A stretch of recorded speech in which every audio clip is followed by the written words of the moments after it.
Bonjour à toutes et à tous. Je vois que le nombre de participants augmente, donc je vais peut-être attendre 30 secondes avant de commencer. Euh,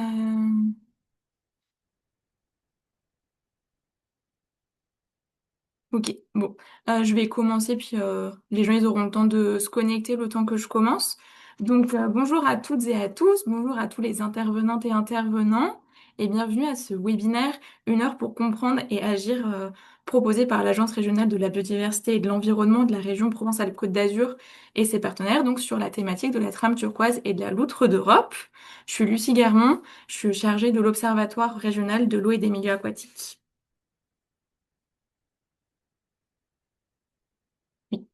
Avant de commencer, je vais vous présenter un petit peu la structure. Ça laissera aussi le temps à tout le monde de se connecter.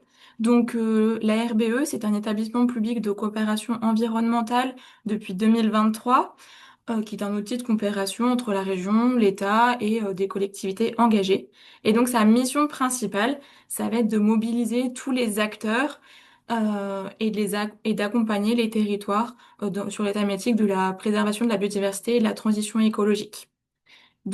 Quelques informations concernant l'organisation du webinaire et les consignes.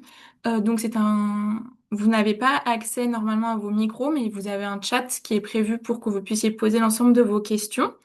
L'ensemble de vos questions seront synthétisées et posées à la fin du webinaire aux différents intervenantes et intervenants.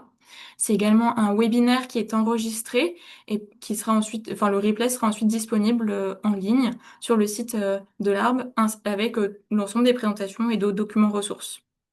Voilà. Euh, Ce webinaire, il est dans le cadre d'un cycle de webinaires plus large, donc sur la trame turquoise, avec notamment en juin 2025 un premier webinaire sur la trame turquoise et les chiroptères. Donc aujourd'hui, on est sur la thématique de la loutre d'Europe et de la trame turquoise. Et donc d'autres webinaires sont à venir d'ici la fin de l'année et l'année d'après. C'est également l'Arbre organise toute une série de webinaires plus larges, notamment en avril, avec un webinaire sur l'état de la nature en région Provence-Alpes-Côte d'Azur. Voilà.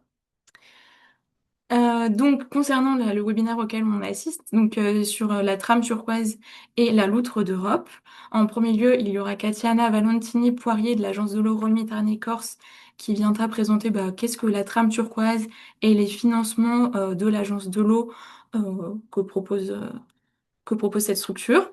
Ensuite, il y aura Nicolas Fuento de la Ligue de protection des oiseaux de Provence-Alpes-Côte d'Azur qui viendra présenter l'espèce du jour sur la loutre et son écologie.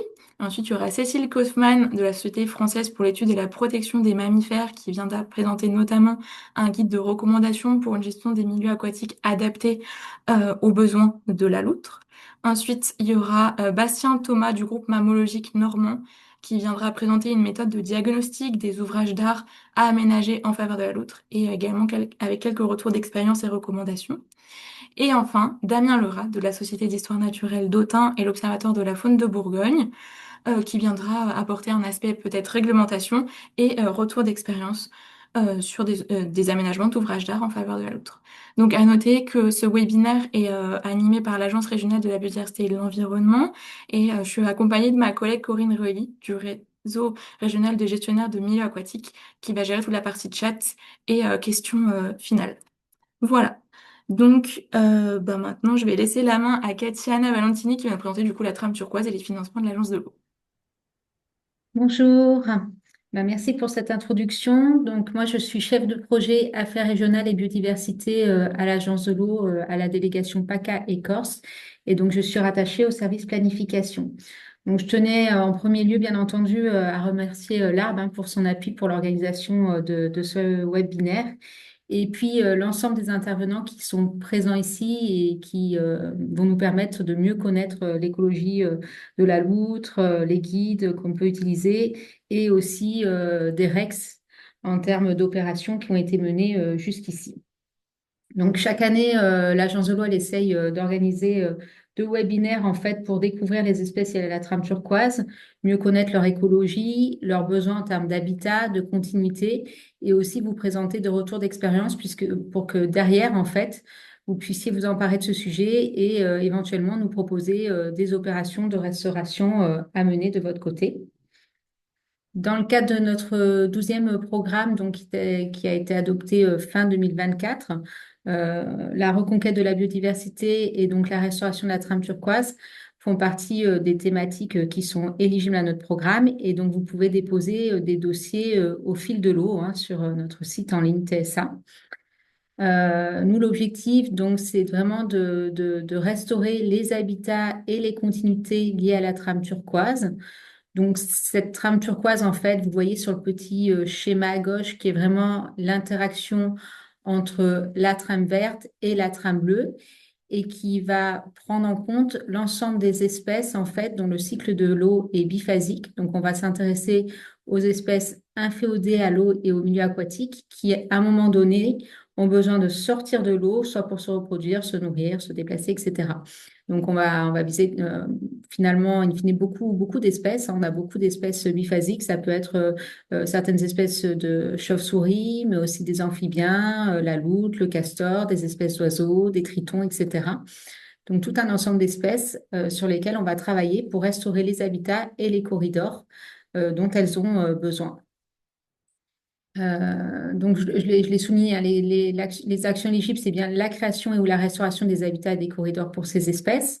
Mais en amont, on va bien sûr pouvoir financer tout ce qui est lié au diagnostic et études préalables aux travaux, les travaux en tant que tels, la maîtrise foncière s'il y a besoin de faire de l'acquisition, l'animation pour l'émergence de projets ou l'élaboration de stratégies de territoire, donc notamment dans les EPCI ou à l'échelle des bassins versants dans les syndicats, la communication et la sensibilisation liées au projet, le suivi de l'efficacité de l'opération et l'animation en lien avec les projets. Donc voilà, avec un taux d'aide qui peut aller jusqu'à 80%. Et on finance également, en complément de ce qu'on peut faire sur la trame turquoise, pas de manière indépendante, mais la lutte contre la pollution lumineuse, c'est-à-dire qu'une fois qu'on a restauré les habitats et les corridors écologiques pour l'espèce donnée, on peut aussi travailler en parallèle sur la lutte contre la pollution lumineuse. C'est éligible aussi aux aides de l'Agence de l'eau. Voilà, tu peux passer la diapo, s'il te plaît. Donc, vous pourrez retrouver l'ensemble de ces informations en fait sur notre site hein, qui est en bas, là, les aides de l'Agence de l'eau. Il y a vraiment toutes les fiches aides. Donc, c'est dans les fiches aides liées à la biodiversité.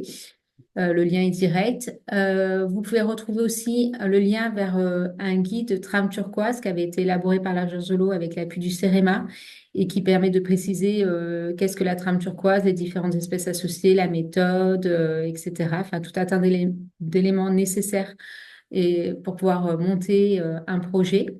Et puis, je vous invite aussi à visionner, là, on n'aura pas le temps de le faire, mais notre petit film de 4 minutes sur la trame turquoise qui permet de bien mettre en avant toute la politique agence de manière simplifiée et explicite. Merci.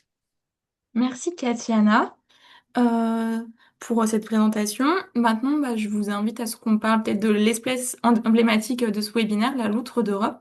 Et pour ça, du coup, j'invite Nicolas Fuento à partager son écran et à nous faire sa présentation. Tout à fait. Vous voyez bien mon écran? Oui, Très bien. Bonjour à tous. Donc, effectivement, je vais vous présenter l'espèce un petit peu plus en détail, son écologie. Alors, juste, il faut que je réussisse à passer les diapos. Voilà, vous voyez la deuxième diapo. Donc, la loutre d'Europe fait partie de la famille des mustélidés. C'est un grand mustélidé. Elle fait 120 cm de long pour un poids qui va entre 6 et 11 kg. Elle appartient donc à la famille, à la même famille que le blaireau ou la fouine. C'est une espèce donc semi-aquatique et donc de fait, elle a de nombreuses adaptations à la vie aquatique, notamment un crâne aplati avec des organes sensoriels sur un même plan, ce qui lui permet de voir, sentir et entendre en étant quasi totalement immergée. Elle a la possibilité de fermer ses narines et ses oreilles quand elle va plonger. Elle a des vibrisses qui sont très développées et qui vont avoir un rôle sensoriel, qui vont notamment lui permettre de détecter les obstacles ou les proies dans l'eau. Elle a une palmure également complète sur les quatre pattes, voilà, ce qui lui permet d'être efficace dans l'eau, d'avoir une nage efficace. À noter que ces palmures ne marquent pas, ou presque pas, sur les traces de pas dans la vase. Voilà. Et donc, voilà ce que je disais, c'est donc une espèce qui peut nager avec ses organes sensoriels qui sont actifs, de la même manière que le fait le castor, ou également, ça marche aussi avec le crocodile, c'est donc une convergence évolutive qu'on retrouve, c'est une caractéristique qu'on retrouve chez beaucoup d'espèces semi-aquatiques. Elle a également un pelage qui est dense, avec 50 à 60 000 poils au centimètre carré. Elle a deux types de poils, comme beaucoup de mammifères sauvages, donc les poils de jarre, qui sont les poils longs, qui vont permettre à l'eau de ruisseler sur le pelage, et les poils de bourre, qui est un pelage duveteux, très dense, au ras de la peau et qui permet à la peau de ne pas être en contact avec l'eau, en tout cas quand on a un animal en bonne santé. Et elle a aussi une vision subaquatique qui est excellente. Elle a la capacité de contracter son muscle ciliaire en réponse au changement d'indice de réfraction de l'air et de l'eau.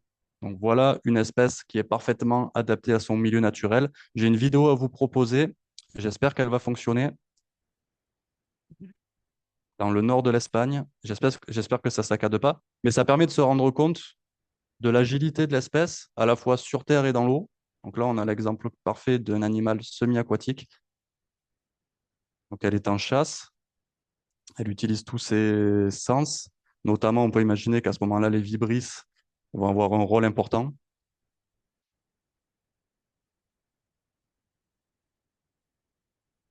Donc, on peut comparer ça à un chat qui poursuit sa proie. Et voilà, donc elle a réussi à attraper donc un poisson, probablement une truite, vu l'habitat naturel. Donc voilà, se rendre compte à quel point la loutre est un super prédateur des rivières, est parfaitement adapté à son environnement et est un animal quand même, on peut le dire, assez fascinant.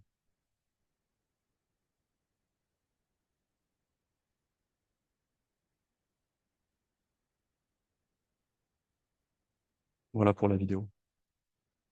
Donc, les habitats naturels de la loutre d'Europe, en fait, elle va pouvoir coloniser tous les milieux aquatiques, du niveau de la mer jusque des milieux en altitude. Les éléments qui vont être nécessaires à sa présence, ça va être une eau douce permanente pour pouvoir, à minima, nettoyer son pelage. Donc, on a des loutres qui peuvent être côtières, qui peuvent vivre dans la mer, s'alimenter dans la mer. Elle va toujours avoir besoin d'eau douce à proximité pour nettoyer son pelage et se défaire du sel. Une nourriture abondante toute l'année, puisqu'elle va consommer en moyenne 1 kilo de nourriture par jour, et des zones de quiétude, au moins soit pour le repos, soit pour la mise bas, donc les gîtes de mise bas qu'on appelle des catiches. Donc voilà une illustration des différents habitats naturels dans lesquels on peut retrouver la loutre. Ça va démarrer de plaines, des grandes rivières en tresse, comme peut l'être la Durance par exemple, des milieux d'altitude, des rivières permanentes et également, donc je le disais, les milieux côtiers et marins. Donc les menaces et sa conservation. Donc c'est une espèce qui a une dynamique de population qui est faible. Il va y avoir une portée par an de deux petits en moyenne, avec une forte mortalité chez les jeunes. La maturité sexuelle arrive au bout de 2 3 ans et l'espérance de vie est faible chez cette espèce puisqu'elle vit en moyenne 5 ans dans la nature, maximum 10 ans. Et donc, il y a peu de descendants par individu. C'est une espèce qui ne va pas se reproduire beaucoup de fois au cours de sa vie. Et donc, sur les secteurs en front de recolonisation, ça peut être un facteur limitant pour l'espèce. Donc voilà le constat de la loutre en France. Sur la carte en haut à gauche, on voit que toute la France était concernée par la présence de la loutre. Et dès les années 30, il y a eu une baisse drastique des effectifs dans une bonne partie du territoire. Et elle se maintenait à la fin des années, euh, enfin, dans les années 90, plus sur le Massif central, la façade atlantique en Bretagne, les Pyrénées, mais elle avait disparu d'une bonne partie de la France. Et à partir des années 90, début des années 2000, elle a commencé à regagner ses anciens territoires. Sur la carte à droite, on se rend compte que c'était un constat qui était généralisé en Europe, puisque toute la carte était initialement toute verte, donc recouverte. En tout cas, c'était l'aire de répartition de la loutre originelle. Et voilà le constat à la fin des années 90. Il n'en restait plus que sur les patchs verts que vous voyez sur la carte. Plusieurs causes liées à ce déclin. Alors évidemment, c'est multifactoriel. La première cause de mortalité anthropique, ce sont les collisions routières.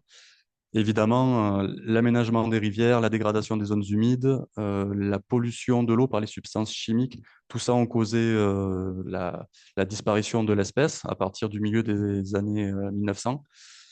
C'est une espèce qui est en haut de la chaîne alimentaire, donc il va y avoir un phénomène de bioaccumulation. Le changement climatique, la chasse et le piégeage sont aussi des, des, des, des- des pressions sur cette espèce. Donc c'est une espèce dont la chasse est interdite depuis 72 et elle a une protection légale en France depuis 1981. Un premier PNA a été mis en place en 2010 et un deuxième à partir de 2018. Voilà, elle est classée quasi menacée sur la liste rouge mondiale et en préoccupation mineure sur la liste rouge française. Donc, en région PACA, il y a une déclinaison du PNA qui est animée par la LPO PACA avec le soutien de la DREAL. De nombreuses actions sont mises en place. Donc, on coordonne annuellement une enquête participative de prospection de la loutre sur les milieux aquatiques avec la mise en place du protocole PNA. C'est un protocole qui permet d'avoir des tendances de la présence de l'espèce au niveau régional, mais des résultats qui sont aussi comparables au niveau national. On réalise des formations chaque année pour le grand public et les acteurs du territoire. Généralement, c'est des formations qui ont lieu en fin d'année et qui permettent de former un maximum de personnes à la prospection de l'espèce et des mammifères semi-aquatiques en général sur le terrain. On travaille à l'amélioration de connaissances et à la recherche de solutions aussi, notamment liées à la trame turquoise, puisque c'est aussi le sujet aujourd'hui. Donc voilà le constat en PACA. Donc là, on a à gauche la carte de répartition actuelle de la loutre en France. Et donc à droite, la flèche bleue représente l'endroit par lequel la loutre a recolonisé la région PACA. Donc premier indice de présence en PACA de la loutre d'Europe en 2009. Des individus qui venaient du Rhône, de la rivière Ardèche, en tout cas des individus qui venaient du Massif central principalement. Donc les cercles verts représentent l'endroit où l'espèce semble plutôt bien établie de manière pérenne. En orange, là où c'est encore on va dire, assez fragile. Voilà la moyenne durance. L'espèce, il y a beaucoup régulièrement des indices de présence qui sont retrouvés, mais on a du mal à mettre en avant l'installation de l'espèce de manière durable. Voilà. Et en rouge, c'est donc le secteur où l'espèce est encore en phase de recolonisation. On a des indices de présence régulièrement, de temps en temps, mais ce n'est pas régulier. Et il y a encore beaucoup de bassins versants ou de sous-bassins versants qui semblent ne pas avoir été colonisés par l'espèce. Et donc, petite mention spéciale pour le cercle orange tout à droite, la vallée de la Roya, où l'espèce est probablement passée sous les radars pendant toutes ces années. Elle avait probablement pas disparu de la région PACA. Une population devait se maintenir dans cette vallée et elle a été mise à jour dès 2018-2019, me semble-t-il. Et voilà, donc la tempête Alex de 2020 n'a pas dû aider l'espèce, mais elle est toujours présente puisque des individus ont été pris au piège photo. Et donc, une reconquête qui est, comme je le disais, toujours en cours et toujours suivie, puisqu'on continue de coordonner l'enquête participative chaque année. En 2025, il y a 335 observations, dont 139 positives qui ont été saisies en région PACA. Et on relance en 2026 l'appel à prospecteurs. Et voilà, pour la recherche d'indices de présence. Et bien sûr, on pose le nez sur les épreintes pour être sûr que c'est bien de la loutre. Voilà, j'en ai terminé. Merci à vous. Merci à Nicolas pour cette intervention. Et maintenant qu'on a vu l'espèce et les menaces qui pesaient sur elle et un peu sa situation en région, j'invite Cécile Kaufmann à venir nous présenter quelques actions et recommandations pour une gestion favorable de cette espèce dans les milieux aquatiques. Oui, merci beaucoup. On voit bien le PowerPoint. Très bien. Ok, parfait. Donc effectivement, pour ma part, je suis en charge de l'animation du PNL outre au niveau national. Et pour ma part, je vais vous présenter nos recommandations pour une gestion des milieux aquatiques favorable à la loutre. Je précise qu'il n'y a pas d'oubli de S à favorable, mais on parle bien de la gestion qui est favorable à l'espèce. Euh, alors, je vais passer très rapidement cette diapo puisque Nicolas a déjà pu faire le tour. Mais simplement, c'est pour rappeler la raison pour laquelle un plan national d'action a été mis en place. Le premier PNA a été mis en place en 2010. Et donc, en fait, l'idée, c'était simplement d'accompagner, déjà de maintenir les populations de loutres dans un état de conservation favorable et d'accompagner le mouvement de recolonisation de l'espèce. Alors, mouvement naturel de recolonisation, c'est-à-dire sans procéder à des réintroductions. Et donc là, on en est actuellement en second PNA qui court sur la période 2019-2028. Et comme le premier, il est coordonné par la DREL Nouvelle-Aquitaine et animé par la SFEPM. Voilà. Et donc, il se décline en 7 actions qui sont elles-mêmes divisées en 3 thématiques. Et nous, ce qui va nous intéresser aujourd'hui, c'est les actions 3 et 4 du plan, donc des actions concrètes de protection et de gestion conservatoire. Et donc, dans le cadre du premier PNA, la SFEPM avait rédigé un guide de recommandations qui a été mis à jour en 2023 avec quelques nouvelles données. Et donc, en fait, le contexte de ce guide, c'est que dans l'objectif de l'action 4 du plan, c'est d'améliorer la prise en compte de la loutre dans les diverses politiques publiques en lien avec la gestion de l'eau, dans les documents de gestion des espaces naturels, etc. Et donc de communiquer et de former les services concernés sur les actions en faveur de la loutre, de ses habitats, etc. Et donc ce guide, il est divisé en plusieurs chapitres que je vais brièvement vous présenter, mais il faut retenir que c'est quelque chose de très général, donc il faut se rapprocher des animateurs du PNA en région, des techniciens en région, etc., pour être accompagné dans d'éventuelles démarches présentées dans ce guide. Donc le premier chapitre, il va s'intéresser à tout ce qui est mesures pour la qualité générale de l'habitat. Donc là, ça va vraiment être des mesures favorables à tout le cortège d'espèces de faune et de flore qui partagent le milieu de vie de la loutre. Donc par exemple, il va s'agir de conserver au maximum l'état naturel des cours d'eau, des zones humides, de limiter de réduire la présence de seuil. Il va y avoir aussi, il est recommandé d'éviter la plantation, voire de procéder à de l'arrachage de tous les résineux, des peupliers, etc., au niveau des berges, puisque ce sont des essences d'arbres qui vont avoir tendance à acidifier, à appauvrir le milieu et à déstabiliser les berges. Et donc, il vaut mieux préférer des essences locales de feuillus, par exemple. Et autre exemple, si une parcelle est pâturée et qu'elle présente un accès à un cours d'eau, là, on va recommander par exemple de poser une clôture pour limiter l'accès du bétail au cours d'eau, ou au moins en tout cas une petite portion seulement accessible pour éviter le piétinement des berges, ou alors tout simplement d'installer un abreuvoir. Vous verrez qu'en bas de chaque diapo, je vous ai mis quelques retours d'expérience, donc ils viennent tous du site internet des techniciens médiateurs de rivière de Latus dans la Vienne. Donc ça va être beaucoup des retours d'expérience axés ouest de la France. Mais voilà, en tout cas, vous avez pas mal de... C'est pas exhaustif évidemment, mais vous aurez pas mal d'infos directement sur leur site. Ensuite, le second chapitre, il va s'intéresser aux mesures pour rétablir, améliorer ou créer un milieu de vie pour l'espèce. Donc là, c'est encore une fois très général, rien de révolutionnaire, mais l'objectif, c'est simplement de restaurer les cours d'eau avec du reméandrage, par exemple, restaurer le réseau des fossés dans les marais avec du curage. Ça va être tout simplement, de manière générale, renaturer le milieu, végétaliser les berges, etc. Donc là, vous avez des exemples de restauration de zones humides, renaturation de cours d'eau, plantation de ripisylves. Ensuite, vous avez un chapitre qui va vous donner des préconisations pour favoriser la disponibilité en ressources alimentaires pour la loutre. Donc, je rappelle, c'est un carnivore opportuniste qui va se nourrir principalement de poissons, d'amphibiens, de crustacés et de temps à autre de petits mammifères ou d'oiseaux. Et donc là, il va s'agir de mettre en place des mesures en faveur de la biodiversité aquatique, principalement poissons et amphibiens.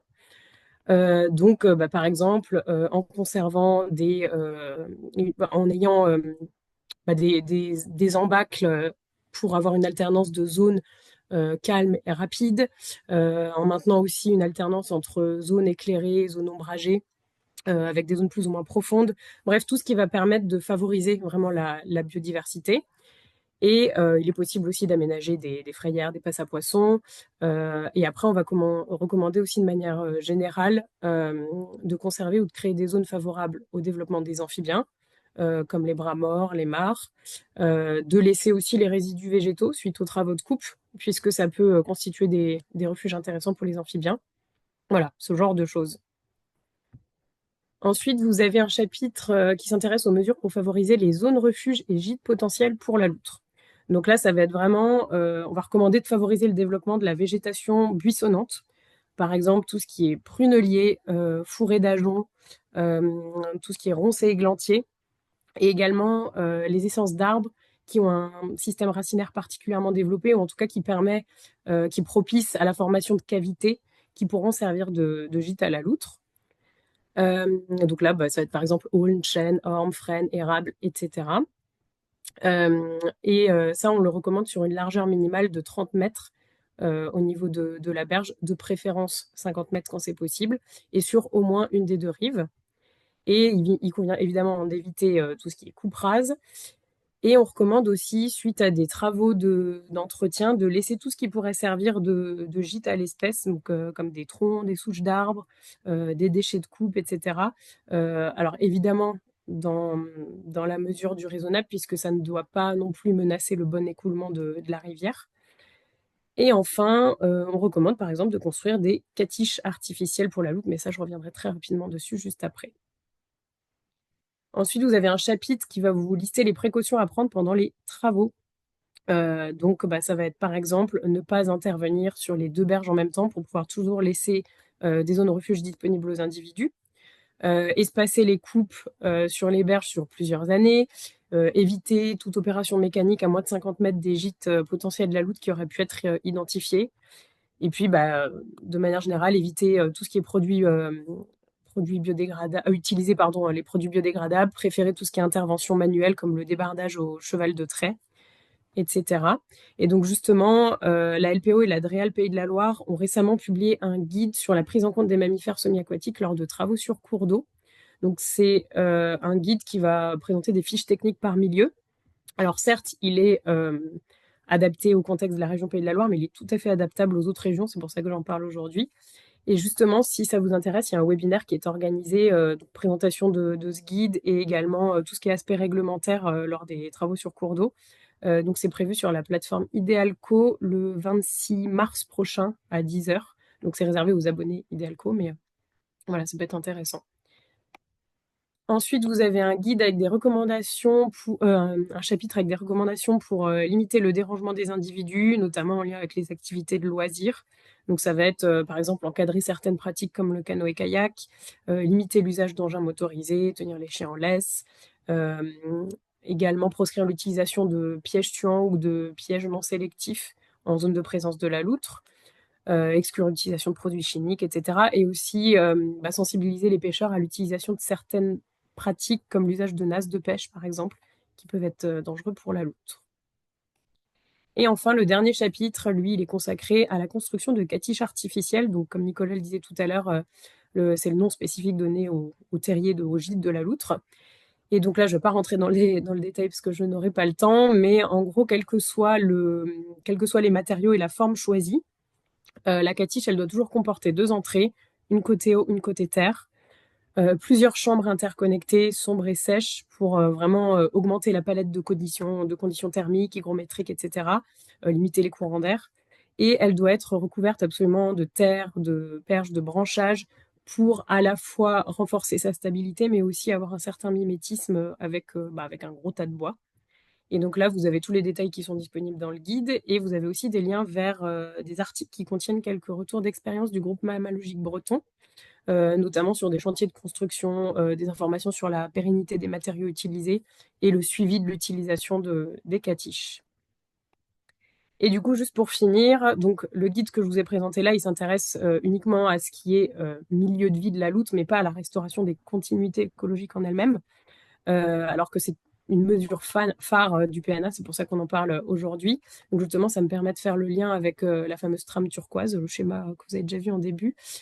Et donc, pour rappel, l'objectif, c'est vraiment de favoriser la circulation des individus le long des cours d'eau en réduisant le risque de collision routière, puisque je rappelle que c'est la principale cause de mortalité d'origine anthropique en France. Et pour vous donner quelques chiffres, depuis le début du second PNA, donc 2019, on a recensé 642 cas de mortalité, dont 573 collisions routières. Donc ça représente près de 90% des causes de mortalité.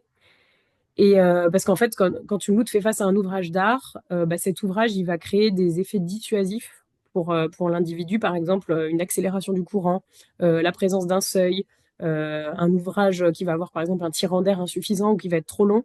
Bref, plein de choses qui font que la loutre va préférer traverser la chaussée, ce qui provoque les collisions routières. Et donc, des associations ont développé des méthodes de diagnostic des ouvrages d'art pour les hiérarchiser en fonction de leur niveau de dangerosité pour la loutre. Et pouvoir alors prioriser les aménagements en faveur de l'espèce. Donc là, je laisserai mes collègues Bastien et Damien vous faire des retours d'expérience à ce sujet. Mais simplement pour finir sur quelques chiffres encore, au niveau national, depuis 2019, on a plus de 8500 ouvrages d'art qui ont déjà été diagnostiqués pour estimer leur niveau de risque pour la loutre. Et parmi eux, au moins 350 ont pu être équipés de banquettes à loutre ou de bus sèches aménagés en parallèle de l'ouvrage. Voilà, j'ai fait le tour et je rappelle juste qu'à la fin du PowerPoint qui vous sera transmis, vous retrouverez plein de ressources bibliographiques et autres. Voilà, donc il ne faut pas hésiter à consulter tout ça. Merci. Merci Cécile pour cette présentation. Tu as déjà amorcé la transition avec la présentation de Bastien qui va nous présenter du coup une méthodologie de diagnostic des ouvrages d'art à aménager et quelques retours d'expérience. Donc je lui laisse la parole. Bonjour à toutes et tous. Effectivement, la transition est bien faite. Donc, moi, je travaille au groupe Mammalogique Normand et je suis chargé de mission mammifères semi-aquatiques. Et je travaille aussi sur la déclinaison régionale du PNA loutre qui est inclus dans le plan régional d'action mammifères semi-aquatiques qu'on a développé en Normandie. Alors, donc, je vais vous présenter rapidement la méthode de diagnostic d'ouvrage qu'on utilise en région et qui découle d'une méthode qui a été initiée à la base par le groupe Mammalogique Breton dans les années 80, je crois. Ils sont un petit peu plus en avance que nous.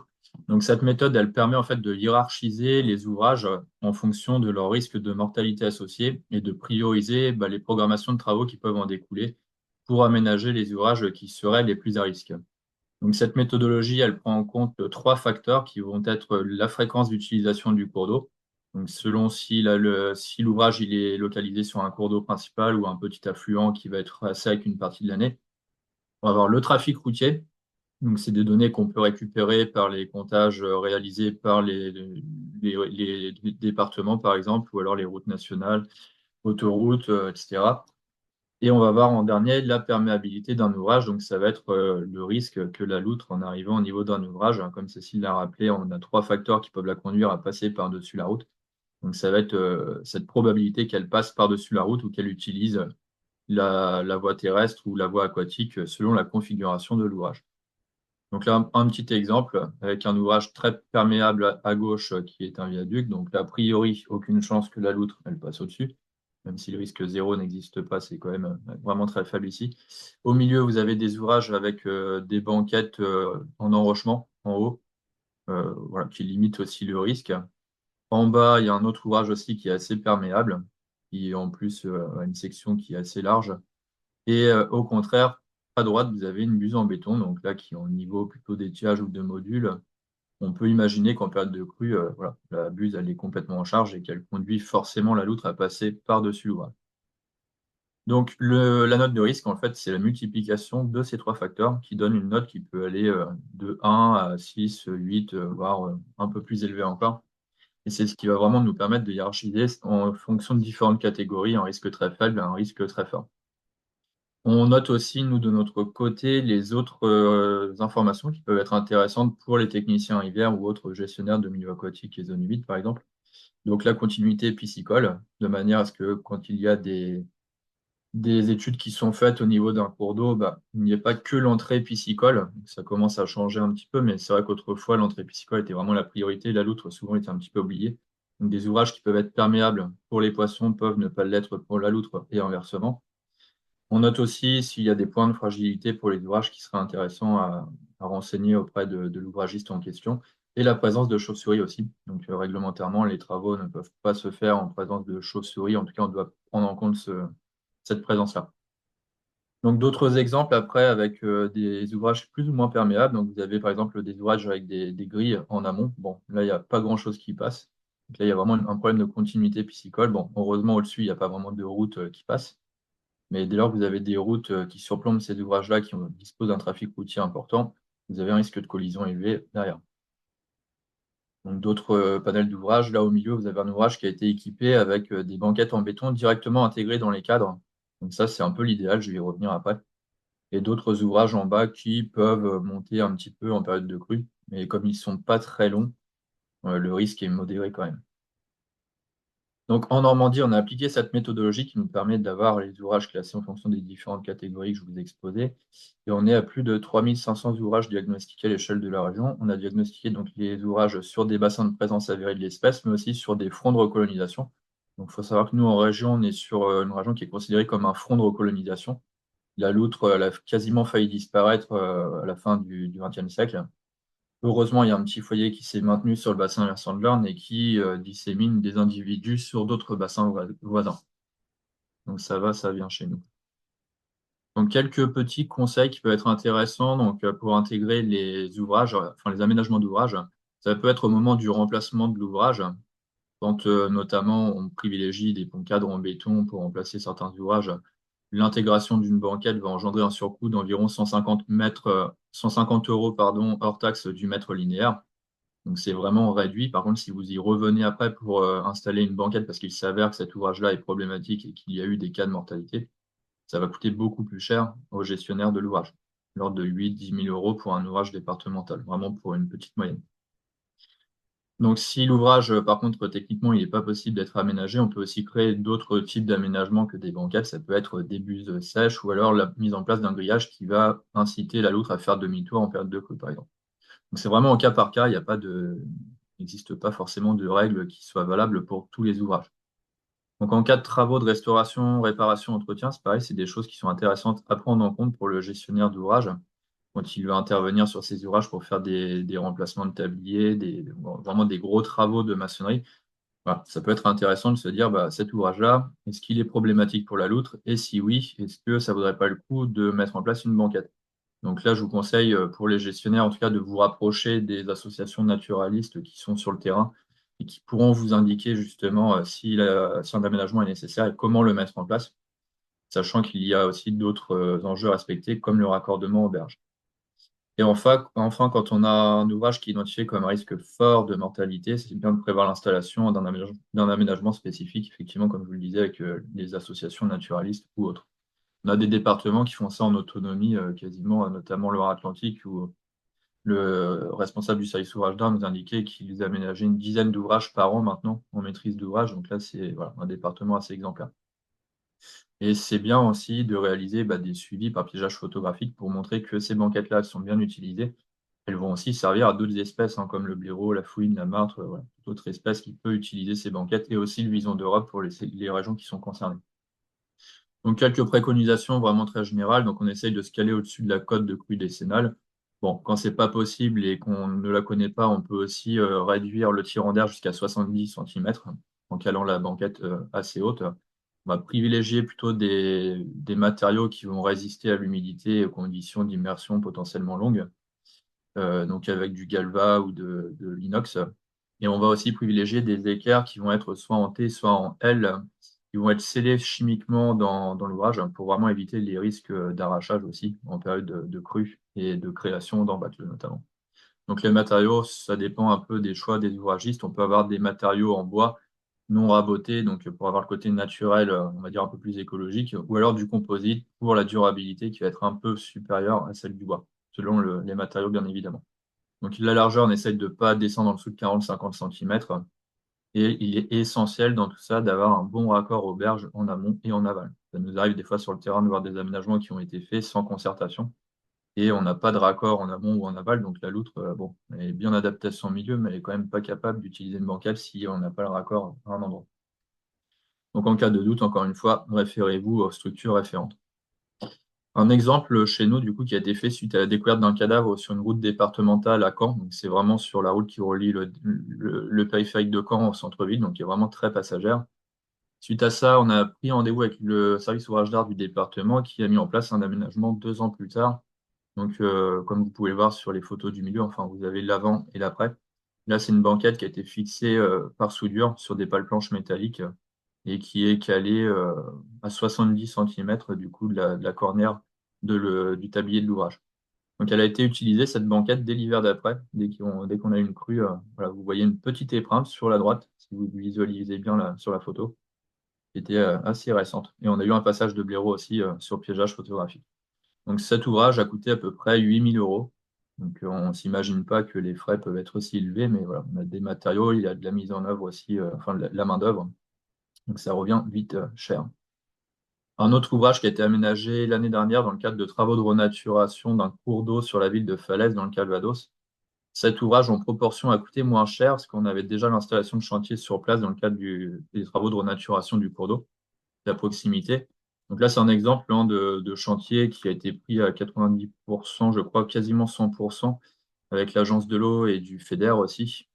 Et la ville a mis une petite enveloppe, mais vraiment qui était minime. Et le surplus de cet aménagement pour un ouvrage qui fait 70 mètres de long était seulement de 15 000 euros à peu près. Donc là, vous avez un aménagement avec une banquette de chêne qui est vraiment solide et durable. Donc en conclusion, c'est important effectivement de réaliser les diagnostics d'ouvrages en amont, de hiérarchiser ces ouvrages et puis essayer de, voilà, de prioriser ceux pour lesquels il est nécessaire de mettre en place des aménagements pour réduire les risques de mortalité, notamment sur les fonds de recolonisation potentielle où la colonisation peut vraiment être avortée dès lors que vous avez un individu qui se fait percuter sur un fonds qui n'était pas forcément connu. Donc, comme ça a été rappelé tout à l'heure, les densités de population peuvent être localement faibles. Si vous avez un bassin qui vient d'être fraîchement recolonisé avec un individu ou potentiellement deux si on a de la chance, si vous en avez un qui se fait tuer par un cas de mortalité routière, potentiellement vous perdez déjà toute la population de ce bassin versant. Donc, c'est vraiment essentiel de mettre en place ces aménagements-là et de bien les intégrer dans les besoins et en estimant aussi les coûts en amont et en se référant aux structures locales qui sont compétentes pour vous aiguiller. Et il y a des financements aussi qui existent selon les agences de l'eau, les départements, les fonds européens. Donc là, je vous laisse voir avec vos financeurs respectifs. Et merci de votre attention. Je vous ai mis quelques contacts aussi en région, en tout cas chez nous. Si vous avez des questions, il ne faut pas hésiter aussi à les contacter. Ils pourront vous faire part de leur retour d'expérience. Merci à vous. Merci Bastien pour cette présentation. Donc maintenant, comme on a vu la méthodologie pour diagnostiquer les ouvrages à aménager et quelques recommandations et des retours d'expérience, il y a une question qui subsiste peut-être sur la réglementation. Et pour ça, bah, j'invite Damien Lura à venir nous en parler ainsi que nous présenter quelques retours d'expérience également.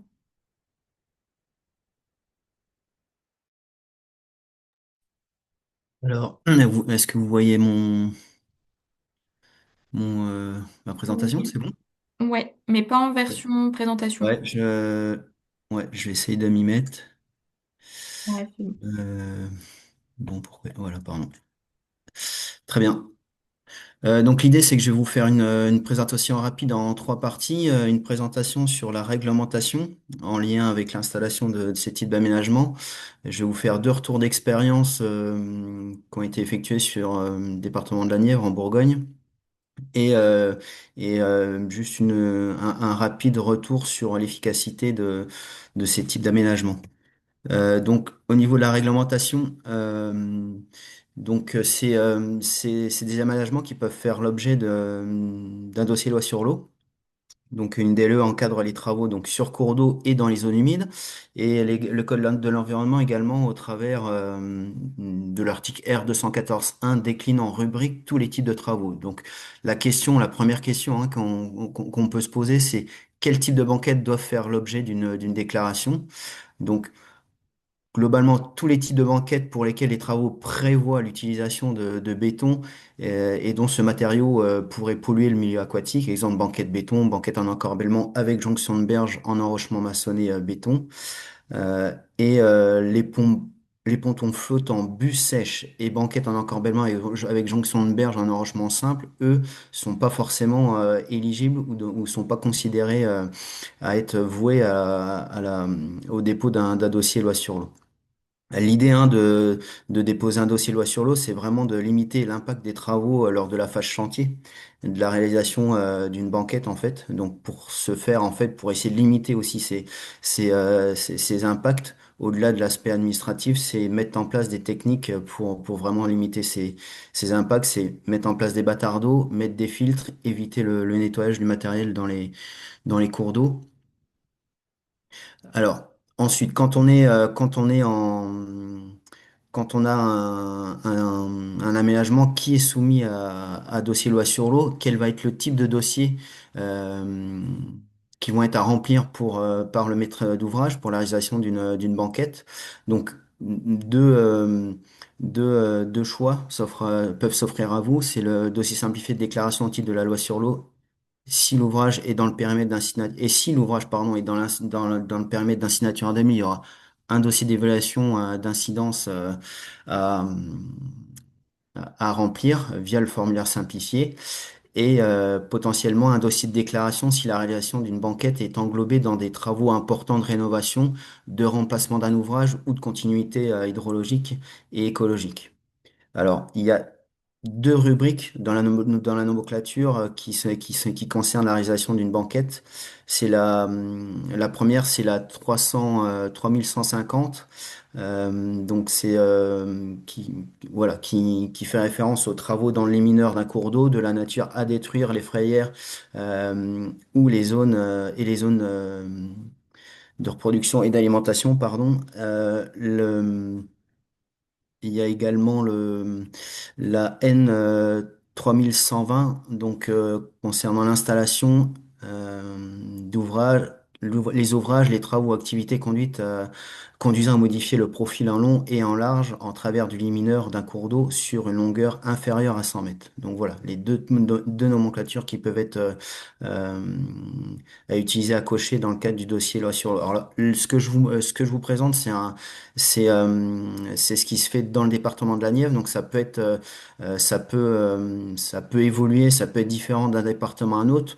Donc généralement, ce qui est important dans le cadre de ces procédures, c'est de prendre contact avec la DDT de votre département et du département surtout où l'aménagement va être réalisé.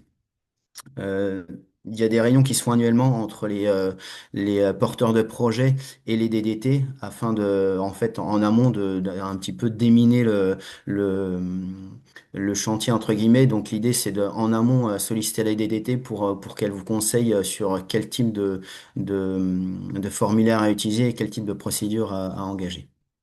Voilà pour le volet réglementation. Sur le retour d'expérience, je vais vous faire un retour d'expérience sur deux types de banquettes. Des banquettes, la première là, c'est une banquette en encorbellement métallique en fait. Donc vous avez là plusieurs photos. Donc à gauche, le pont sans aménagement, le projet d'aménagement là sur la photo centrale en bas. Et une photo de la chaussée. Donc, comme Bastien vous l'a présenté, au niveau Bourgogne, on fait des expertises, des diagnostics. Donc, les deux retours d'expérience que je vais vous présenter, c'était des ponts qui ont été considérés, qui ont une note de risque très fort dans la hiérarchisation, donc forte probabilité de collision routière. Donc, en phase travaux, en fait, donc vous avez différentes photos d'étapes. Là, à gauche, vous avez une première photo avec le mur béton le long de la buse métallique pour pouvoir fixer les supports, les équerres, en fait, de la banquette en encorbellement et les jonctions de berge en enrochement maçonné. Donc voilà, vous avez ensuite la photo centrale avec la banquette finalisée et une photo plus centrée sur les équerres galvanisés. Donc là, sur ce projet-là, la longueur était de 14 mètres de cette banquette. Le coût était d'environ 17 000 euros. TTC avec une subvention touchée par le conseil départemental là, à 80%. Donc le conseil départemental a financé 20% du projet. Donc, et on sollicitait des fonds verts en fait. À 80%, voilà. Et le fonds vert société, c'est l'axe 3 sur le volet continuité écologique. Nous, en amont, sur le volet diagnostic, au niveau SHRA, on est aussi financé dans le cadre de fonds verts sur l'axe 3, mais sur les espèces soumises à PNA. Les caractéristiques générales d'une banquette en encorbellement, c'est pas ou peu d'influence hydrologique sur le profil en large du cours d'eau, donc c'est non soumis à une procédure loi sur l'eau dans certains cas, notamment sur les aspects s'il y a des jonctions de berge sans maçonnerie béton, par exemple. En règle générale, le coût estimatif pour une banquette qui est forcément variable hein, suivant l'entreprise et le marché du maître d'ouvrage, mais globalement, un coût estimatif d'une banquette encorbellement en métallique, c'est 300 mètres du mètre linéaire hors taxe. Dans la Nièvre, c'est 475 euros du mètre linéaire. Pour une banquette encorbellement en bois, c'est 90 euros du mètre linéaire hors taxe. Euh, voilà, L'idée, c'est que c'est un petit peu moins solide qu'une banquette béton, par exemple, ce type d'aménagement. Euh, Parce que déjà, c'est pas forcément intégré globalement à l'ouvrage. Il peut y avoir des problèmes aussi d'équerre qui peuvent, si elles sont pas assez costauds, qui peuvent plier. Nous, on a des cas où du coup les entreprises font eux-mêmes les équerres, achètent pas d'équerres en galva, ils font des équerres en petit IPN là. Ça peut arriver aussi sur certains ponts où la dynamique de la rivière est assez importante, où les lames métalliques sont emportées lors d'une crue. Je vous fais le retour là sur les banquets de béton. Donc là, ce pont-là qui était dans la Nièvre, c'était dans le cadre d'une rénovation et de travaux de sécurisation de l'ouvrage. Donc la banquette à l'outre est fonctionnelle maintenant. Il y avait en complément de cette banquette, il y avait des travaux de continuité écologique piscicole. Donc il y a eu un seuil qui a été arasé en même temps. Donc là, c'était pas forcément, voilà, le point était diagnostiqué, mais il n'y avait pas forcément, la note n'était pas la plus haute pour le risque de collision, mais on a profité de travaux de continuité pour proposer une banquette et ce projet a été finalisé, voilà, cette proposition a été acceptée par le conseil départemental également de l'ANIA. Donc une phase de travaux, de préparation, un gros travail de préparation de chantier. Il y a eu en amont une pêche électrique de sauvetage pour le volet piscicole. Il y a eu un bâtard d'eau en amont, pardon, une prise d'eau pour que le travail se fasse en à sec. Donc le bâtard d'eau, il y a eu un bâtard d'eau aussi du coup en aval pour ensuite le rejet de l'eau. La phase travaux est finale, donc on voit à gauche une photo du coffrage, armature avec treillis soudé et épingle de fixation du treillis, donc béton C2530. Vous avez une photo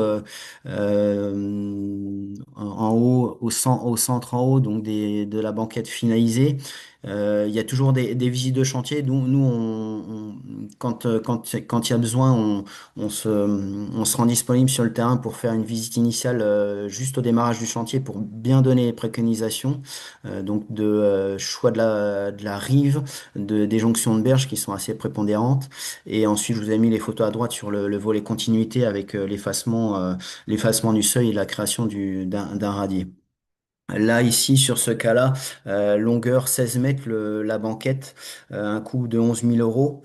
Ça fait 700 euros du mètre linéaire. Là, pareil, subventionné à 80% par les fonds verts Axe 3, continuité écologique.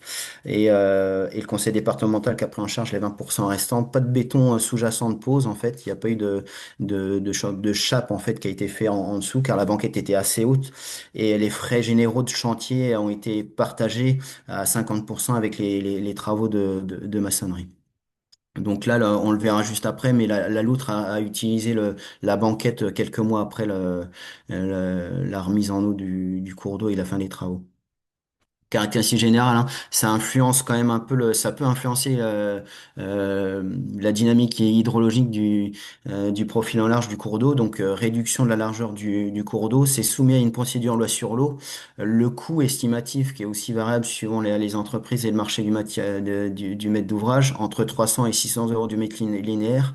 Ce qui est intéressant, c'est que ça peut être incorporé dans la création ou la réfection totale d'un ouvrage, et c'est quand même des ouvrages qui sont assez forts. Donc là, c'est pas la bonne photo, mais globalement, on a la loutre qui est prise derrière dans les mois qui suivent en piège photo sous l'ouvrage. Ça me permet de faire de vous présenter rapidement une étude qu'on mène sur l'évaluation de l'efficacité par le suivi par piège photo. Donc depuis 9 mois, on suit une petite dizaine de banquettes sur le département de la Nièvre, qui a été de différentes natures. En fait, ces banquettes, il y a une bûche sèche, quatre banquettes béton, trois banquettes en encorbellement métallique et une berge artificielle en enrochement. Donc voilà, le premier point qui est important en fait, c'est vous le voyez sur les tableaux des espèces en fait, ça, hein, c'est des banquettes qui sont globalement plus utilisé par d'autres espèces que la loutre, en fait. Si vous regardez bien la ligne de la loutre, en fait, c'est que à peine 2,5% des déclenchements, en fait, hein, sur le suivi. Et pour avoir vu des chiffres sur d'autres régions, ça peut être, c'est vrai forcément, mais globalement, les passages de loutre sont minoritaires par rapport à l'ensemble des espèces qui peuvent qui peuvent utiliser les banquettes. Donc, clairement, on parle de banquettes à loutre, mais c'est plutôt des banquettes à petite faune, hein, le terme exact. La banquette à loot, c'est aussi intéressant parce que c'est un peu plus facilement finançable. Les financeurs sont un peu plus au jus et sont plutôt intéressés aussi par l'espèce. Et c'est une espèce qui fait l'objet d'un PNA. Donc voilà. Et très rapidement, quatre vidéos d'espèces. Donc ça, c'est la banquette, le reste que je vous ai présenté. Donc une femelle gestante qui vient marquer sur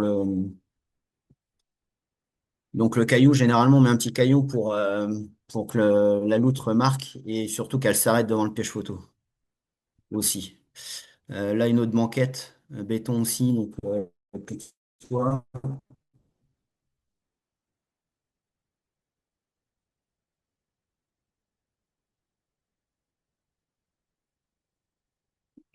Voilà, on est une région concernée par la présence du chat forestier. Donc là, une femelle suitée avec trois jeunes en fait, qui prend la banquette béton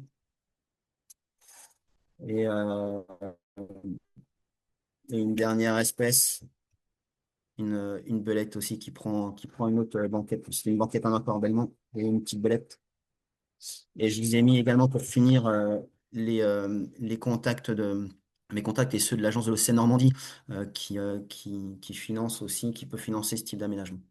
Voilà. Bah, merci pour cette présentation finale et merci à tous les intervenants d'avoir fait leur présentation. Maintenant, je vais donner la main à ma collègue Corinne Roelli pour les questions qui ont été posées dans le chat. Merci Lucie. Il y a effectivement beaucoup de questions qui ont été posées. Merci à Bastien, à Nicolas, ils ont déjà commencé à répondre dans le chat. Alors peut-être une première sur le mode de vie un petit peu de la loutre. Tu nous as présenté, Nicolas, le fait les portées étaient très réduites et qu'il y avait une grosse mortalité chez les jeunes. Donc la question était pourquoi les jeunes meurent-ils autant en fait? Est-ce qu'il y a une raison particulière? Alors peut-être que Cécile pourra compléter ou quelqu'un d'autre. De ce que j'avais pu lire, la mortalité des juvéniles, alors il y a une partie c'est de la prédation et l'autre partie ça va être les événements météorologiques qui vont aussi induire une mortalité chez les juvéniles, que ce soit la sécheresse ou de fortes crues. Euh, voilà ce que je peux dire là-dessus. Peut-être que quelqu'un aura quelque chose à rajouter. Oui, et je me permets de compléter du coup, et effectivement aussi la mortalité de la mer. Il y a beaucoup de loutrons qui sont trouvés abandonnés, qui ne survivent pas du coup. Quand ils sont trouvés, c'est déjà exceptionnel. Donc voilà, il y a ça qui joue aussi avec la forte mortalité chez les parents aussi, quoi. Voilà. Et Nicolas, on t'entend pas bien du coup. Ouais, il faut remettre le micro. Pardon, Oui. il faut que je pense à tenir le micro, merci.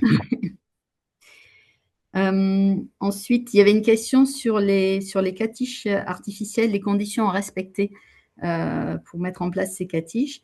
Est-ce qu'il y a des conditions très particulières à respecter pour éviter notamment de les placer à des endroits qui ne seraient pas appropriés? Bah, il n'y a pas de conditions absolues. Voilà, déjà, vous trouverez tout dans les documents que j'ai pu mettre dans le PowerPoint en détail, mais à partir du moment où c'est un lieu qui est tranquille, où il y a suffisamment de ressources alimentaires, où faut que la catiche soit placée aussi au-dessus du niveau des crues quinquennales, je crois. Voilà, il y a des petites choses comme ça à respecter, qu'elles soient aussi bien camouflées dans la végétation de manière générale, mais sinon, il n'y a pas de règles vraiment spécifiques. Mais voilà, en tout cas, il y a tous les éléments nécessaires dans, Dans dans les les documents que ressources j'ai que pu mettre voilà, dans le Ouais. PowerPoint. Merci beaucoup d'ailleurs.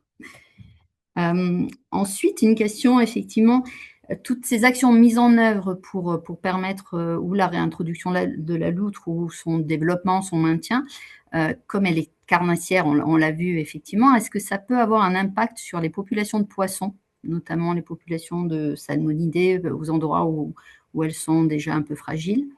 Est-ce qu'il y a eu des études en ce sens ou non? Je me permets de répondre aussi, mais pas à ma connaissance. En tout cas, peut-être que Bastien, Nicolas, Damien, vous voudrez compléter, mais Oui, elle a une forte consommation de poissons, mais pas de là à impacter les populations en elles-mêmes. On nous a posé la même question sur les écrevisses américaines. Il y a pas de réponse. On ne sait pas si elle est capable de réguler des populations d'écrevisses américaines, mais voilà, a priori, non, c'est pas du tout un souci. Après, ce que j'aime bien rappeler, hein, c'est par rapport aux densités de population de loutres, si on fait un calcul très simple avec une loutre qui peut occuper un territoire de quelques kilomètres à 40 kilomètres de linéaire pour un mâle, ça c'est noté dans la littérature, en supposant qu'elle consomme maximum 1 kilo de poisson par jour, bah, faites le calcul, vous verrez qu'elle n'est pas aussi efficace que des pêcheurs, pour les pêcheurs qui ramassent leur prise en tout cas.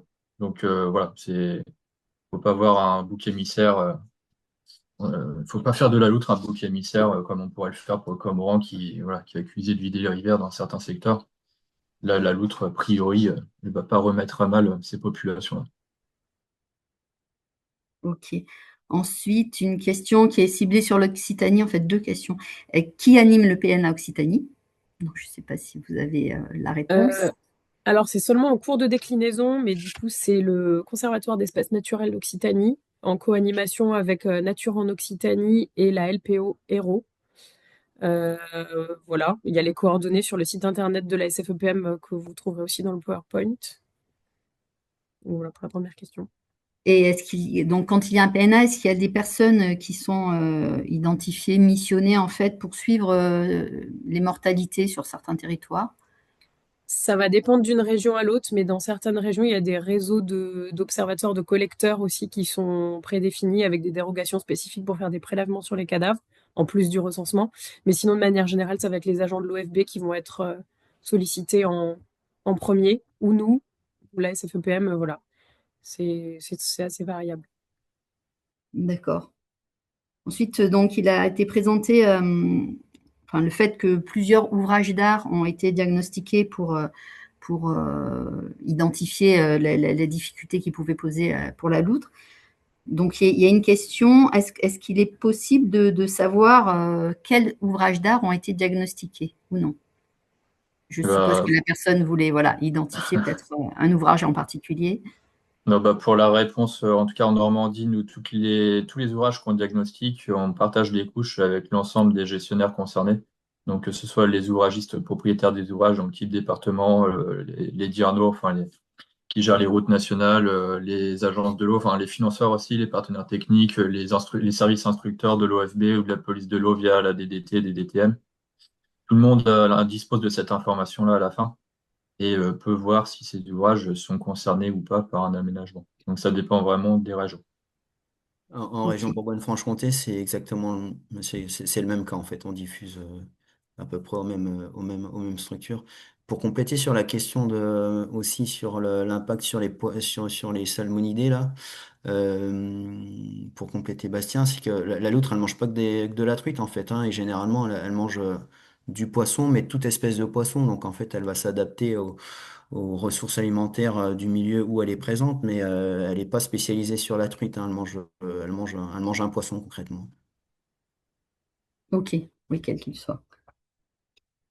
Pour rester sur les ouvrages d'art, est-ce qu'il y a des obligations particulières qui incombent aux aménageurs d'ouvrages pour mettre en place les aménagements favorables aux loutres une fois que l'ouvrage a été construit? S'il est considéré comme défavorable pour la loutre, est-ce qu'il y a des obligations? Alors, il y avait deux questions. Est-ce qu'il y a des obligations pour le propriétaire de l'ouvrage et est-ce qu'il y a des obligations pour l'aménageur?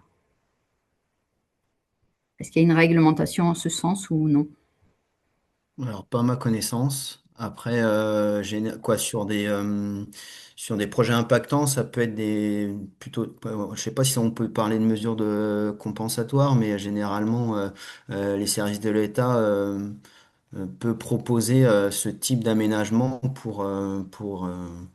euh, oui, pour servir de mesure en faveur de la biodiversité sur des grands types d'aménagements, par exemple de la création ou du dédoublement de grandes voies rapides, par exemple. Pour citer le cas en région, chez nous, on a certains ouvrages qui font l'objet de gros travaux, donc soit du remplacement ou remplacement de tablier, et qui demandent des aides parfois de l'agence de l'eau. Et les services instructeurs, donc l'agence, conditionnent l'obtention de l'aide si et seulement si il y a un aménagement qui est prévu pour l'ouvrage en question. Ça a concerné quelques ouvrages. Donc, c'est juste pour vous dire aussi, pour les personnes qui instruisent les dossiers qui sont présentes aujourd'hui, que vous avez aussi ce pouvoir-là de mettre en place des aménagements en instaurant des conditions d'éligibilité des années. Et c'est pas négligeable. Merci pour le compliment, Bastien. Et une autre question sur ces aménagements, toujours, est-ce qu'ils sont aussi favorables à d'autres espèces? Dans l'idée que ça pourrait permettre une argumentation complémentaire pour pouvoir les faire mettre en place. Bah, donc Damien a présenté un petit peu le suivi d'espèces qui a pu être mené en Bourgogne-Franche-Comté. Donc on voit que c'est utilisé par d'autres espèces protégées comme le chat forestier, etc. Une des espèces qui ressort le plus, alors ça concerne surtout le sud-ouest de la France, mais c'est le vison d'Europe, puisqu'en fait c'est des banquettes qui sont parfaitement adaptées au vison aussi. Et en fait souvent dans le cadre d'aménagement en faveur du vison, bah, ça va bénéficier à la loutre et inversement. Donc voilà, c'est de loin pas la seule espèce, mais c'est vrai que si on parle mammifères semi-aquatiques, le vison d'Europe est bien concerné.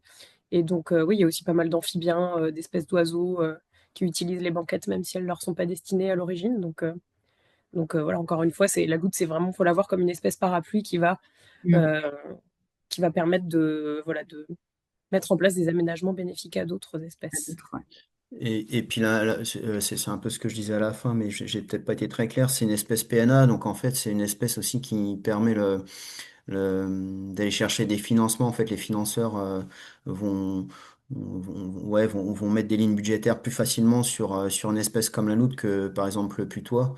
Alors, le vison, ils mettent aussi de l'argent, donc on peut peut aller chercher des financements banquettes avec l'espèce cible vison, mais voilà, l'intérêt d'aller cibler la loutre, c'est qu'on facilite financièrement l'installation de banquettes et derrière, ça va servir à plein d'autres espèces de notre faune qu'on peut considérer un peu plus ordinaire.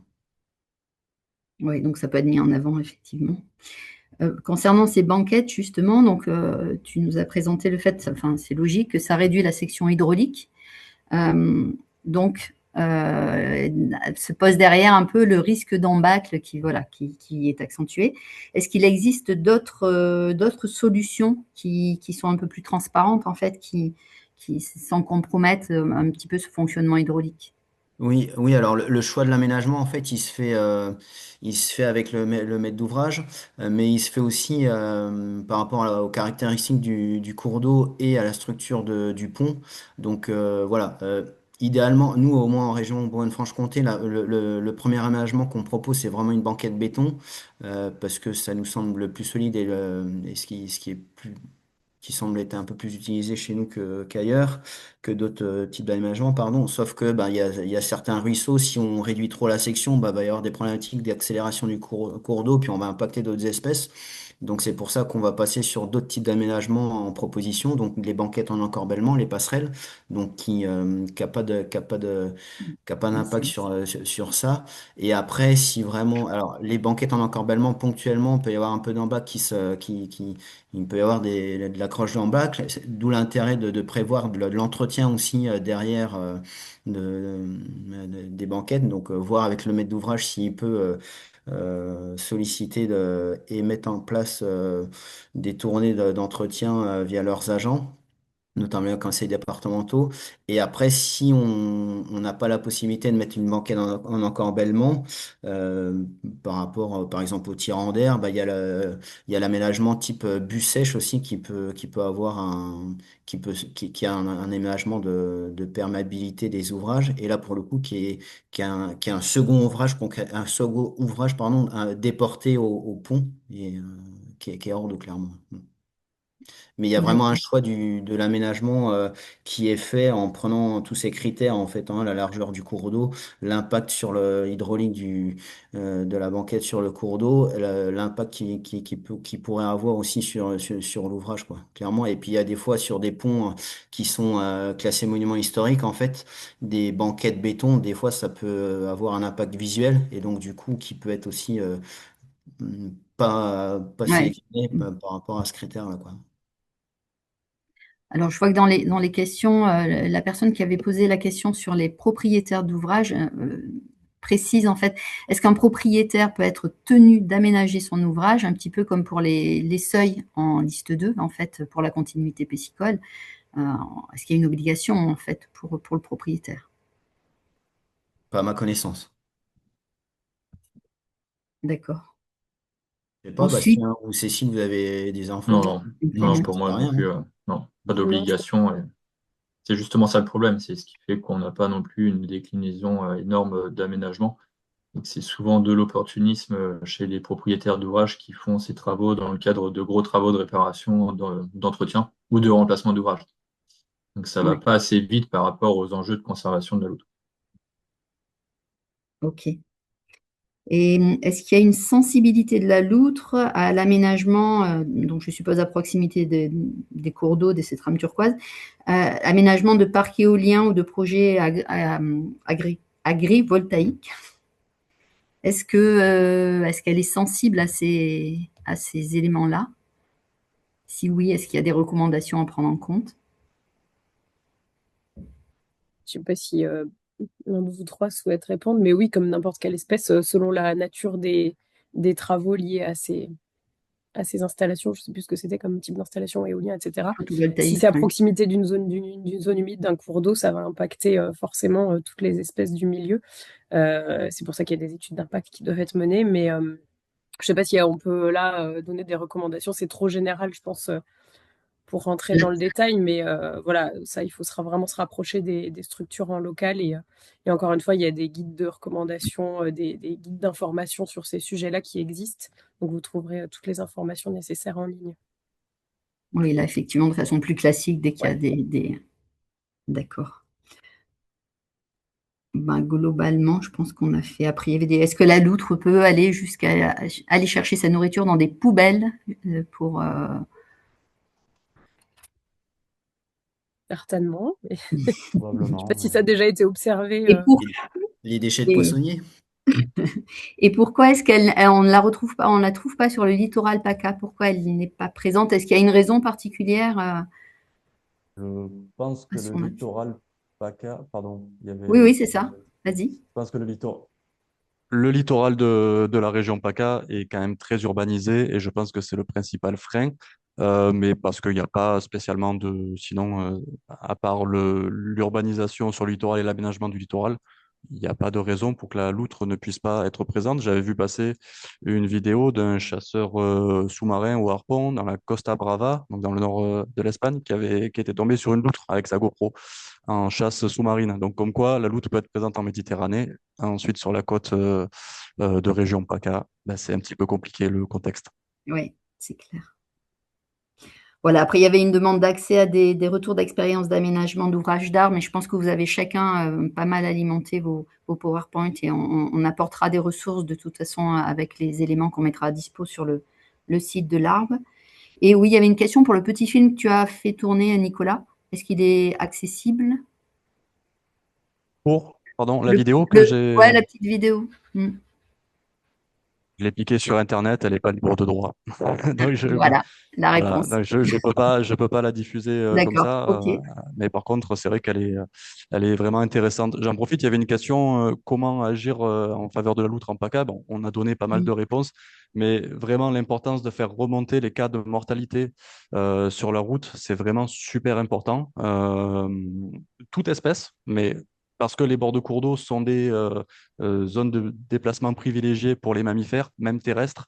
Un agglomérat de points de mortalité sur un secteur peut aussi mettre en avant un point noir pour toutes les espèces et une rupture de continuité aussi pour la loutre. Mais bien évidemment, les cas de mortalité loutre-castor, puisque le castor va avoir une problématique assez similaire au niveau de la trame turquoise. Voilà, bien faire remonter les cas de mortalité, que ce soit à l'OFB ou à la LPO, puisque voilà, nous après derrière, on va agir directement pour trouver des solutions sur ces points de conflit entre les déplacements et les infrastructures linéaires de transport. Il y Et avait alors, aussi ouais, pardon, il y vas-y. avait aussi une question sur les problématiques de jonction des banquettes. Juste pour préciser, c'est important qu'il y ait une jonction entre la berge Et la banquette, en fait, faut que la loutre, elle accède facilement à la banquette, en fait. Si elle trouve pas facilement, entre guillemets, la banquette, ben, en fait, elle va garder ses habitudes de passer par-dessus la chaussée. Donc, si on fait pas une bonne jonction qui semble naturellement facilitante pour elle, eh ben, elle va moins utiliser la banquette. Donc, le risque de collision va perdurer. Il sera pas forcément moins réduit. Donc en fait, sur le terrain, c'est aussi le rôle des experts pour bien visualiser comment la loutre utilise le milieu, parce qu'en fait, on a l'impression que la loutre, elle nage tout le temps, mais en fait, elle a aussi une phase, elle marche aussi pas mal en berge, elle se déplace pas mal par voie terrestre, donc c'est pour ça que la jonction de berge est primordiale, donc elle va rarement sauter pour aller accéder à une banquette quand même. Et pour ces banquettes, il y a une question qui a été reposée là. Est-ce qu'il faut les nettoyer, ces banquettes, ou est-ce que les loutres préfèrent, quand il y a une accumulation de feuilles et d'éléments naturels, est-ce qu'il y a une préférence particulière pour favoriser leur utilisation? Pas de retour là-dessus, Pas de retour. Bah, au-delà des simples feuilles qui peuvent être mises dessus, qui vont pas être gênantes, il y a un entretien à prévoir, en tout cas sur la jonction en amont et en aval des banquettes. On se rend compte qu'il y a pas mal de banquettes qui tombent dans l'oubli. Et il y a clairement des fois des problèmes de communication entre les services routes et les services ouvrages des gestionnaires qui sont pas forcément, qui communiquent pas forcément sur l'existence de la banquette. Qui en plus, si l'ouvrage est situé en contrebas d'un talus, les agents d'entretien vont entretenir la route sur la partie haute, mais vont pas forcément descendre jusqu'à l'ouvrage. Ça, c'est des cas qu'on constate, nous, en Normandie, ce qui fait qu'on a des raccords aux berges qui tombent dans l'oubli et on a des ronciers qui se développent ou alors vraiment du ligneux plus important. Et ce qui fait qu'on peut potentiellement, à terme, perdre la connexion à la berge et tout l'intérêt de l'aménagement qui n'est plus du tout fonctionnel. Et ça pose aussi un autre problème parce que l'obtention de certains financements pour l'aménagement des banquettes, on nous demande forcément d'avoir un aménagement qui va être actif, qui va être effectif sur une certaine période. Donc, si cette période ne peut pas être respectée parce que l'aménagement tombe dans l'oubli au bout de quelques années, ça peut être problématique. Donc, il y a vraiment aussi cette notion d'entretien, de gestion qui a à voir aussi avec les propriétaires d'ouvrages, qui n'est pas si anecdotique que ça, parce que quand vous avez des dizaines d'ouvrages qui peuvent être aménagés au fil du temps, il faut s'assurer qu'ils soient toujours efficaces 10 ans après. Ouais. Et puis pour les banquettes encorbellement en bois ou métallique, en fait, vous n'êtes pas à l'abri dans le temps d'une planche de bois qui cède ou qui est dégradée. Ou nous, on a eu le cas là, il y a une photo là où on avait une, euh, une section métallique qui est partie avec une crue. Donc si vous faites pas des visites de contrôle ou d'entretien de temps en temps, alors peut-être pas tous les ans, mais quoi, j'en sais rien, régulier au moins, et ben ça, vous le voyez pas, et puis du coup, votre banquette, elle est plus fonctionnelle, quoi. Et à ce sujet, il y a le guide technique du département de Loire-Atlantique qui nous avait été partagé, qui est diffusable, qui est diffusé sur Internet, sur leur site. Ils ont vraiment fait un guide sur l'entretien des banquettes à l'outre et la périodicité des visites, quoi faire, quoi détecter. Donc ça, voilà, c'est un guide qui est utilisé et partagé pour les gestionnaires. Je l'ai inclus d'ailleurs dans les ressources bibliographiques, entre autres. Merci Cécile. Voilà, la dernière question, on clôturera là, je pense, parce qu'on a bien dépassé. Est-ce qu'on peut utiliser des fascines ou un autre dispositif pour inciter la loutre à se diriger vers l'entrée de la banquette, pour l'aiguiller en quelque sorte? Si je prends la parole, euh, comme ça, je sais pas trop. Alors, il y a le système de grillage qui peut être utilisé vraiment au cas par cas, parce que le grillage peut avoir une autre problématique qui est celle de piéger la loutre quand elle passe de l'autre côté et qu'elle n'arrive pas à regagner l'amont ou l'aval, ce qui peut vraiment lui engendrer un cas de mortalité supplémentaire. Après, les fascines, j'imagine que si on met une fascine sur une berge pour essayer de l'inciter à passer, on peut aussi avoir le risque de concentration, on va dire, du courant quand ça s'élève et aussi d'embâcle derrière. Donc, je sais pas, c'est peut-être au cas par cas ou trouver un système je sais pas moi, de plantation de haies denses qui remplacerait un peu le système de grillage qui canaliserait les individus pour les inciter à passer par l'aménagement. Encore une fois, c'est au cas par cas. Bien, Lucie, je pense qu'on est arrivé au bout. Je te laisse Bah, reprendre la merci. main. Corinne pour l'animation de la partie questions et merci du coup pour tous les intervenants et intervenantes pour la réponse à l'ensemble des questions et pour les participants pour leurs questions et leur présence aujourd'hui. Donc, je vais clôturer le webinaire. Le webinaire est bien enregistré, il sera disponible dans quelques jours sur le site de l'Arbre.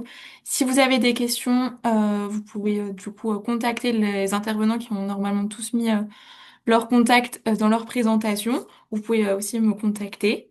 Voilà. Et je vous souhaite une bonne fin d'après-midi et peut-être à bientôt si vous avez des questions. Merci. Au revoir. Et à tous, au revoir. Bonne Merci à journée. Au revoir. tous. À Bonne toutes. journée. Merci beaucoup.